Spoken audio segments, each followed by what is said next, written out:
ഓം ശാന്തി. മനുഷ്യന്മാരുടെ മനസ്സ് ഒരു വളരെ വിചിത്രമായിരിക്കുന്ന ഈശ്വരൻ്റെ വരദാനാണ്.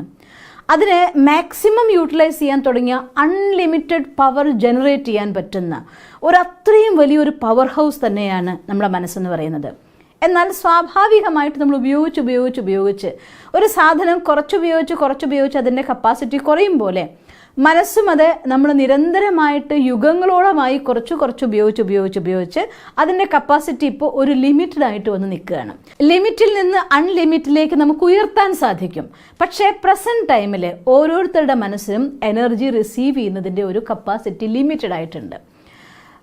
ഉറക്കത്തിൻ്റെ മാനേജ്മെൻറ്റ് നമ്മളെടുത്ത് പറയുന്നത് 4 മണിക്കൂർ ഉറങ്ങിയാൽ നിങ്ങൾക്ക് 8 മണിക്കൂർ പ്രവർത്തിക്കാനുള്ള ഊർജ്ജം കിട്ടുമെന്നും അത് കഴിഞ്ഞ ശേഷം വീണ്ടും കുറച്ച് സമയം റെസ്റ്റ് ചെയ്ത് അതിന് വീണ്ടും എനർജി നിറച്ചുകൊണ്ട് മുന്നോട്ട് പോകണമെന്നുമാണ് പറയുന്നത്. എന്നുവെച്ചാൽ 4 മണിക്കൂർ പ്രവർത്തിക്കാനുള്ള സമയം 8 മണിക്കൂർ പ്രവർത്തിക്കാനുള്ള സമയമാണ് 4 മണിക്കൂർ ഉറക്കത്തിലൂടെ രാത്രി ഉറങ്ങുമ്പോൾ നമ്മുടെ മനസ്സ് അതിന് സ്വീകരിക്കാൻ പറ്റുന്നതെന്ന് പറയുന്നു. അത് കഴിഞ്ഞ ശേഷം നിങ്ങളുടെ കപ്പാസിറ്റി അനുസരിച്ച് ഉറക്കം ഫ്രഷ് ആയിട്ട് ഉണർന്നു വരുമ്പോൾ നിങ്ങളുടെ ഉള്ളിൽ ആ ഊർജ്ജം നിറയ്ക്കപ്പെട്ട് കഴിഞ്ഞിട്ടുണ്ടായിരിക്കും. പക്ഷേ ഇന്നത്തെ ലോകത്ത് എനർജി നഷ്ടപ്പെടുത്താനുള്ള ഒരുപാട് ഘടകങ്ങളുണ്ട്. ഒന്നാമത്തെ കാര്യം തന്നെ വീഡിയോ ഗെയിമാണ്. അടുത്തിടെ സ്റ്റാൻഫോർഡ് യൂണിവേഴ്സിറ്റിയിൽ നടത്തിയതായിട്ടുള്ളൊരു പരീക്ഷണം നമ്മളടുത്ത് പറയുന്നത് ഒരാൾ എത്ര കൂടുതൽ വീഡിയോ ഗെയിം കാണുന്നുണ്ടോ, ഇപ്പോഴാണെങ്കിൽ പബ്ജി അത് ഇത് എന്തൊക്കെ രീതിയിലുള്ള കളികളാണ്, വീഡിയോ ഗെയിംസാണ്. സമയം പോവാൻ വേണ്ടി എത്ര കൂടുതൽ നിങ്ങൾ വീഡിയോ ഗെയിം ചെയ്യുന്നുണ്ടോ അത്രയും നിങ്ങൾക്ക് പ്രശ്നങ്ങളെ സോൾവ് ചെയ്യാനുള്ള നമ്മുടെ കപ്പാസിറ്റി നഷ്ടമാവുന്നതാണ്. അവരൊരു പരീക്ഷ നടത്തി നോക്കി 2 ഗ്രൂപ്പ് ആളുകളിൽ ഒരു ഗ്രൂപ്പ് ആളുകൾക്ക് അവർ 24 hours ഈ വീഡിയോ ഗെയിം കാണാനുള്ളതായിട്ടുള്ള പെർമിഷൻ കൊടുത്തു. മറ്റൊരു ഗ്രൂപ്പ് ആളുകൾക്ക് ചെറിയ കളികൾ, മാത്സിൽ എന്തെങ്കിലും പ്രോബ്ലം സോൾവ് ചെയ്യുക, അതല്ലെങ്കിൽ അങ്ങനെ കൊച്ചു പെയിൻറ്റിങ്, ഇങ്ങനെയുള്ളതായിരിക്കുന്ന ക്രിയേറ്റീവ് ആയിരിക്കുന്ന ആക്ടിവിറ്റീസും കൊടുത്തു. ഇത് ഒരു ആഴ്ച അവർക്ക് ആ ഒരു പ്രൊസീജിയറിൽ പോയ ശേഷം ഈ 2 കൂട്ടം ആളുകൾക്കും കുറച്ച് പ്രോബ്ലംസ് സോൾവ് ചെയ്യാൻ വേണ്ടി കൊടുത്തു. ആദ്യത്തെ ഗ്രൂപ്പ് എ മീൻസ് ഒരാഴ്ച മുഴുവൻ ഫ്രീ ആയിട്ട് വീഡിയോ ഗെയിം കാണാൻ ചാൻസ് കൊടുത്ത ആളുകൾ 30% പോലും ആ ടാസ്ക് എടുക്കാൻ തയ്യാറായില്ല. അതിന് മുന്നേ അവരതിനെ ഉപേക്ഷിച്ച് പോയി കഴിഞ്ഞു. അതേസമയം സെക്കൻഡ് ഗ്രൂപ്പ് ബി ഗ്രൂപ്പ് ആരാണോ പെയിൻറ്റിങ് അല്ലെങ്കിൽ മറ്റേതെങ്കിലും രീതിയിലുള്ള ക്രിയേറ്റീവ് ആയിട്ടുള്ള കാര്യങ്ങൾ അവർക്ക് ഇഷ്ടപ്പെട്ടത് ചെയ്യാൻ ഒരാഴ്ച വിട്ടുകൊടുത്തത്, അവരെ സംബന്ധിച്ചിടത്തോളം 100% ആളുകളും ആ പ്രോബ്ലം സോൾവ് ചെയ്തുകൊണ്ട് റിസ്ക് എടുക്കാനുള്ള അവരുടെ കപ്പാസിറ്റീനെ അവർ പ്രകടിപ്പിക്കുകയും ചെയ്തു. അപ്പോൾ വീഡിയോ ഗെയിം കാണുന്നതിലൂടെ സ്വാഭാവികമായിക്കൊണ്ട് ഒരു മനുഷ്യന് ജീവിതത്തിൽ തൻ്റെ കർമ്മം ചെയ്യാനുള്ള ഊർജ്ജം നഷ്ടപ്പെട്ടുകൊണ്ടേയിരിക്കുകയാണ്. അപ്പോൾ ഒരാൾ രാവിലെ ഉണരുന്ന സമയത്ത് 100% എനർജിയിലാണ് ഉണരുന്നതെങ്കിൽ വീഡിയോ നോക്കി കണ്ട് വീഡിയോ ഗെയിം കളിച്ച് നമ്മുടെ മനസ്സ് സ്വാഭാവികമായിട്ടും ക്ഷീണിക്കാൻ തുടങ്ങും. അതിനെ സംബന്ധിച്ചിടത്തോളം നിങ്ങൾ ഈ ഡ്രൈവ് ചെയ്യുന്നത് പെർഫെക്റ്റ് ആയിട്ടാണോ പുറത്താണോ അകത്താണോ എന്ന് അറിഞ്ഞുകൂടാ. ഡ്രൈവ് ചെയ്ത് ക്ഷീണിച്ചു പോയി, പ്ലെയിൻ പറത്തി ക്ഷീണിച്ചു പോയി, ഇങ്ങനെ സ്റ്റണ്ട് ചെയ്ത് ക്ഷീണിച്ചു പോയി, അങ്ങനെ അതിൻ്റെ ഊർജ്ജം മുഴുവൻ നഷ്ടമാക്കി കളയും. അതുകൊണ്ട് വീഡിയോ ഗെയിം എന്ന് പറയുന്നത് നമ്മുടെ ഊർജ്ജത്തെ നഷ്ടമാക്കാനുള്ള സാധനമാണ്. അതേസമയം ബ്രെയിൻ ആക്ടിവിറ്റീസ് ആയിട്ടുള്ള പല കളികളുണ്ട്. ക്യൂബ്സ്, കളർ സെറ്റ് ചെയ്യുക, അതല്ലാന്നുണ്ടെങ്കിൽ നമ്മൾ ഏതെങ്കിലും കോളത്തിലൂടെ വരയ്ക്കുക, കണ്ടെത്തുക, അല്ലെങ്കിൽ ഒരു പെയിൻറ്റിങ് ചെയ്യുക, അല്ലെങ്കിൽ ആ രീതിയിൽ അതിന് ക്രിയേറ്റീവ് ആയിട്ടുള്ള കാര്യങ്ങൾ ചെയ്യുക. ഇങ്ങനെ എന്തെങ്കിലുമാണ് നമ്മൾ സമയം ഉപയോഗിക്കുന്നതെങ്കിൽ നമ്മുടെ ഊർജ്ജത്തിൻ്റെ ലെവൽ കൂടും, മറ്റൊന്ന് കുറയ്ക്കും. അതുകൊണ്ട് എനർജി ലെവൽ നഷ്ടമാക്കുന്ന ഒന്നാണ് വീഡിയോ ഗെയിം.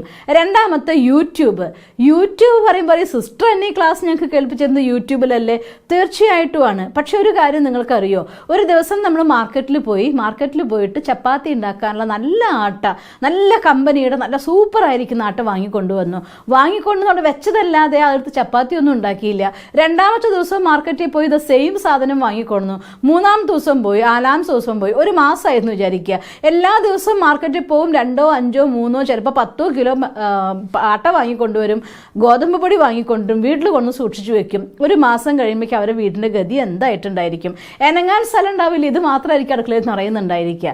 അതേപോലെ ഏത് ഇൻഫോർമേഷൻ നമ്മുടെ ലൈഫിൽ നമ്മൾ കേൾക്കുന്നുണ്ടോ, ഒരു വീഡിയോ കാണുന്നു, നിങ്ങൾക്ക് എനർജി കിട്ടി, ഉന്മേഷം കിട്ടി, അത് പ്രാക്ടിക്കലാക്കൂ. അതിന് കഴിഞ്ഞ ശേഷം ഇത് നല്ല വീഡിയോ, അപ്പോൾ നെക്സ്റ്റ് കണ്ടു, അങ്ങനെ വീഡിയോ കണ്ടു, ഒരാളുടെ കണ്ടു, വേറൊരാളുടെ കണ്ടു, ഒത്തിരി നല്ല വീഡിയോ ചെയ്യുന്ന കുറേ ആളുകളുണ്ട്. ഞാനും കണ്ടു പഠിക്കാറുണ്ട്. എനിക്കിഷ്ടമാണ് അങ്ങനെ കേൾക്കാനും പഠിക്കാനും. എന്നും എൻ്റെ മനസ്സ് പഠിക്കാൻ വേണ്ടി തുറന്നു വെച്ചൊരു മനസ്സിലൊരാളാണ് ഞാൻ. അപ്പോൾ അതുകൊണ്ട് തന്നെ പഠിക്കുക എന്നുള്ള നല്ല കാര്യമാണ്. പക്ഷേ ഈ കേട്ട കാര്യത്തിന് വൺ ബൈ വൺ ഇങ്ങനെ ഇൻഫർമേഷൻ നിറച്ച് വെക്കുന്നു. പക്ഷെ അത് പ്രാക്ടിക്കൽ ലൈഫിൽ കൊണ്ടുവരുന്നില്ല എങ്കിൽ ആ കാണുന്നത് പോലും നിങ്ങളുടെ സമയവും ഊർജവും നഷ്ടമാക്കുകയുള്ളൂ. വീഡിയോ കാണുന്ന സമയത്ത് 5% കിട്ടി 10% കൂടി അതങ്ങനെ പതുക്കെ ആ 10% മാറിയിട്ട് -10ലേക്ക് പോകാൻ തുടങ്ങും. മടിയും ആലസ്യവും നമ്മളെ കീഴ്പ്പെടുത്താനും തുടങ്ങും. അതുകൊണ്ട് ഏതെങ്കിലും ഒരു കാര്യത്തിന് നല്ലൊരു ഇൻഫർമേഷൻ നമുക്ക് കിട്ടുമ്പോൾ അതിനെ സ്വന്തമാക്കിയെടുത്ത് അതിനെ പ്രാക്ടിക്കൽ ചെയ്യേ, എന്നിട്ട് നമ്മുടെ മോട്ടിവേഷൻ ലെവൽ കൂടട്ടെ. അത് കഴിഞ്ഞ ശേഷം വേറൊരെണ്ണം കാണുക. പ്രാക്ടിക്കൽ ഇംപ്ലിമെൻ്റ് ചെയ്യാത്ത ജ്ഞാനം എന്ന് പറയുന്നത് കെട്ടിക്കിടക്കുന്ന വെള്ളം പോലെയേ ആവുള്ളൂ. അതൊരിക്കലും നമുക്ക് സഹായം തരില്ല. അതുകൊണ്ട് വെറും അറിവിന് വേണ്ടി അറിവല്ല, പ്രാവർത്തികമാക്കാൻ വേണ്ടി പ്രവർത്തിക്കാൻ വേണ്ടി അറിവിനെ സ്വന്താക്കണം. അല്ലെങ്കിൽ ഈ അറിവും നമുക്ക് വ്യർത്ഥമായിട്ട് മാറിപ്പോവും, അല്ലെങ്കിൽ അതും ഒരു വേസ്റ്റിൻ്റെ കൂട്ടത്തിലേക്ക് മാറിപ്പോവും. അതുകൊണ്ടാണ് രണ്ടാമത്തെ ഫാക്ടർ യൂട്യൂബ് എന്ന് പറയുന്നത്. മൂന്നാമത്തെ ഫാക്ടർ എന്ന് പറയുന്നത് മനുഷ്യന്മാർ പല രീതിയിൽ ഊർജം സ്വീകരിച്ച ശേഷവും ഒരു നല്ല സമയം വരാൻ വേണ്ടി കാത്തിരിപ്പ്.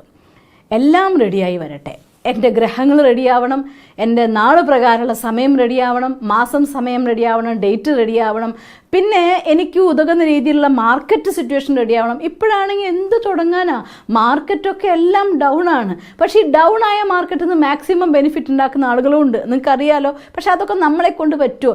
നമുക്ക് അനുകൂലമായ സമയം കാത്തിരിക്കുക. അനുകൂലമായ സമയം കാത്തിരിക്കുന്നവർക്ക് ഒരിക്കലും അനുകൂല സമയം വരാറുമില്ല, അവരൊന്നും ചെയ്യാറുമില്ല. അതാണ് സത്യം. അതുകൊണ്ട് അനുകൂല സമയത്തിന് കാത്തിരുന്ന് നമ്മുടെ ഉന്മേഷവും ഉത്സാഹവും ഇല്ലാതായി മടിയും ആലസ്യവും നിരാശയും കീഴ്പ്പെടുത്താതെ ഇന്ന് ചെയ്യാൻ പറ്റുന്ന ഒരു 30 മിനിറ്റ് കാര്യമാണെങ്കിൽ 30 മിനിറ്റ് കാര്യം, 1 മിനിറ്റ് കാര്യമാണെങ്കിൽ 1 മിനിറ്റ് കാര്യം, നിങ്ങളാൽ പറ്റുന്ന 1%, അത് നിങ്ങളുടെ കപ്പാസിറ്റിയുള്ള 1% എത്രയാണോ ആ ശതമാനം ചെയ്തുകൊണ്ട് മുന്നോട്ട് പോകും എങ്കിൽ തീർച്ചയായിട്ടും നിങ്ങൾക്ക് ഒരു ഹൈ ലെവലിൽ എത്താനായിട്ട് സാധിക്കും. ചെയ്തുകൊണ്ട് മുന്നോട്ട് പോകുന്നവർക്ക് വേണ്ടി വാതിലുകൾ തുറക്കപ്പെട്ടുകൊണ്ടേയിരിക്കും. ഒരു ദിവസം അവർ ആഗ്രഹിച്ച ലക്ഷ്യത്തിൽ അവർ എത്തുകയും ചെയ്യും. എല്ലാ സാഹചര്യങ്ങളും അവർക്ക് അനുകൂലമായിട്ട് മാറുകയും ചെയ്യും. അതേസമയം അനുകൂല സാഹചര്യം കാത്തിരിക്കുന്ന ആളെ സംബന്ധിച്ചിടത്തോളം പെർഫെക്റ്റ് ആയിട്ട് ഞാൻ പുറത്തിറങ്ങാമെന്ന് വിചാരിച്ചാൽ പെർഫെക്ഷൻ എന്ന് പറയുന്നത് ഒരിക്കലും വരില്ല. കാരണം ഇന്ന് ഈ ലെവലുള്ള ആളുകളാണെങ്കിൽ നാളെ ഇതിനേക്കാൾ ഹൈ ലെവലുള്ള ആളുകളാണ് വീണ്ടും വരാൻ പോകുന്നത്. ഓരോരുത്തരും പഠിച്ചുകൊണ്ടിരിക്കുകയാണ്, അവനവനെ മൂർച്ച വെപ്പിച്ചുകൊണ്ടിരിക്കുകയാണ്. അതുകൊണ്ട് എൻ്റെ പെർഫെക്ഷൻ എന്ന് പറഞ്ഞാൽ ലോകത്തിൽ പെർഫെക്ഷൻ ഒരു അവസ്ഥയില്ല, എന്നും എപ്പോഴും മാറ്റത്തിന് വിധേയമാണ്. അതുകൊണ്ട് കാത്തിരിക്കാതെ ഇന്ന് നമ്മുടെ കയ്യിൽ എന്തുണ്ടോ, എന്ത് നിങ്ങളുടെ കാലിബർ ഉണ്ടോ, എന്താണോ നിങ്ങളുടെ ടാലൻ്റ് ഉള്ളത്, എന്താണോ നിങ്ങളുടെ കഴിവുള്ളത്, ഏത് രീതിയിൽ നിങ്ങൾക്ക് തുടങ്ങാൻ പറ്റുമോ ആ രീതിയിൽ തുടങ്ങ്. കൊച്ചു സ്റ്റെപ്സ് വെച്ച് തന്നെയാണ് വലിയ കിലോമീറ്ററുള്ള യാത്ര നമ്മൾ യാത്ര ചെയ്യുന്നത്. അതുകൊണ്ട് കാത്തിരിക്കാതെ തുടങ്ങാൻ നമുക്ക് നിർബന്ധമായിട്ടാക്കണം. കാത്തിരിപ്പ് ഊർജത്തെ നഷ്ടപ്പെടുത്തുന്ന, ഉന്മേഷം ഇല്ലാതാക്കുന്ന, മടിയും നിരാശയും കൊണ്ടുവരുന്ന സാധനമാണ്. അതുകൊണ്ട് അത്തരം കാത്തിരിപ്പുകളെ ഒഴിവാക്കുക തന്നെ വേണം. പിന്നെ മൂന്നാമത്തെ, ടോക്സിക് ഫ്രണ്ട്സ്. നിങ്ങൾ ആരുടെ കൂടെയാണോ നിരന്തരം സമ്പർക്കം പുലർത്തുന്നത് തീർച്ചയായിട്ടും അവരുടെ നിറം നമ്മളിൽ കലരാതിരിക്കില്ല. നിങ്ങൾ ചെയ്യാൻ തുടങ്ങുമ്പോൾ എന്തെങ്കിലും കാര്യം തുടങ്ങുമ്പോഴത്തേക്ക് അത് ശരിയാവില്ല, നോക്കുക അവൻ അങ്ങനെ ചെയ്തിട്ട് നോക്കി ഉള്ളതും കൂടി ഇല്ലാണ്ടായി, നീ ഇപ്പോൾ വെറുതെ സ്വസ്ഥമായിട്ട് പോകണ്ടല്ലോ, അതുകൊണ്ട് ഇങ്ങനെ അങ്ങ് പോയാൽ മതി എന്ന് പറയാൻ വരുന്ന ഒരുപാട് ആളുകൾ നമുക്ക് കാണും. അങ്ങനെ ആളുകൾ വരുമ്പോഴൊക്കെ അവരടുത്ത് നമസ്തേ പറഞ്ഞ് രക്ഷപ്പെട്ടു പോവുക. ഏതാണ്ട് ഹനുമാൻ കടൽ ചാടി കിടക്കാൻ നോക്കിയപ്പോൾ സിർസ വന്ന പോലെ നിങ്ങളുടെ മുന്നിലും ഇതുപോലെ പിളർന്നുകൊണ്ട് അവരുടെ വാക്കുകളിൽ നിങ്ങളെ കുരുക്കി വെക്കാൻ വരും. അവർ പറഞ്ഞ കാര്യത്തിന് അതിലൂടെ അങ്ങ് പുറത്ത് കളയുക. രാമായണത്തിൽ പറയുന്നു ഹനുമാൻ വായിലൂടെ കടന്ന് ചെവിയിലൂടെ പുറത്ത് കടന്നു എന്ന്.